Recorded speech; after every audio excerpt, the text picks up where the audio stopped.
Good morning. फिर हम आए एक नई वीडियो में एक नई कहानी लेके।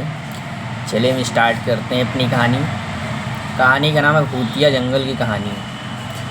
एक गांव के किनारे एक घना जंगल था जिसका नाम था भूतिया जंगल।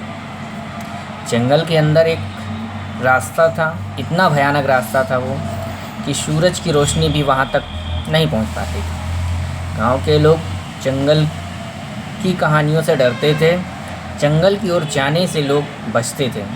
कहा जाता है कि जंगल में एक बहुत पुरानी जर्जर हवेली खड़ी थी जिसमें एक राजा की आत्मा रहती थी। राजा अपनी मौत से कुछ दिन पहले आशीर्वाद प्राप्त करने के लिए हवेली में गया था, लेकिन वह वापस नहीं लौटा।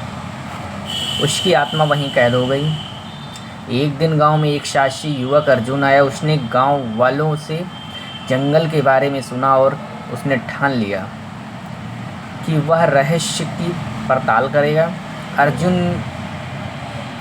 ने अपने कुछ साहसी दोस्तों को इकट्ठा किया और उसने मिलकर जंगल में प्रवेश किया। अब स्टार्ट करते हैं भूतिया जंगल की कहानी कैसे होती। जंगल में प्रवेश किया। प्रवेश करते ही उसने भयानक आवाज़ें सुनाई देने लगी। पेड़ों के पत्ते सरसराने लगे और ठंडी हवा उनके कानों में खुशबू आने लगी। अर्जुन और उसके दोस्त ने हिम्मत जुटाई और आगे बढ़ते रहे। रात होते होते हवेली तक पहुंच गए। हवेली में एक अजीब सी रोशनी निकल रही थी। उस रोशनी को देख वे सभी समझ गए कि यहाँ कुछ अलौकिक है। उन्होंने हवेली के अंदर कदम रखा और देखा। हवेली के अंदर का दृश्य किसी रोशनी महफिल की तरह लग रहा था।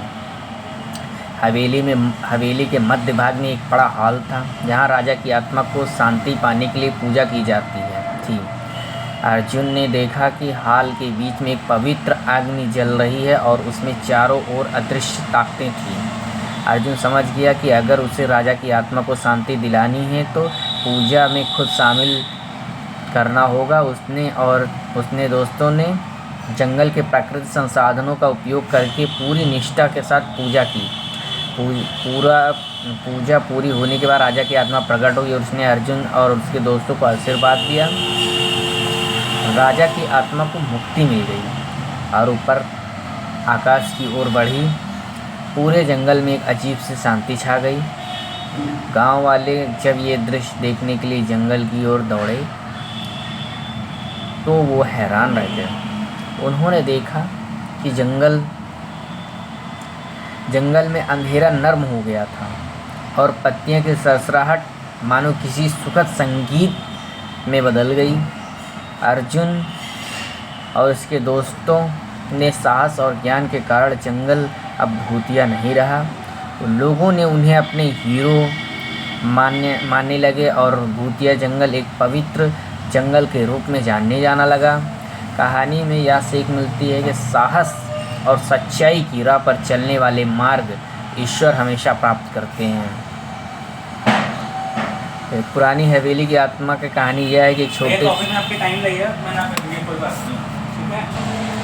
तो हमारी कहानी यही तक थी। वो कहानी भूतिया जंगल जो थी, भूतिया जंगल की कहानी थी, वो सिर्फ उस युवक के कारण ठीक हो गई। तो हमारी कहानी यहीं तक थी। चलिए फिर मिलते हैं नई वीडियो में नई कहानी लेके। तब तक के लिए थैंक यू, धन्यवाद, जय हिंद।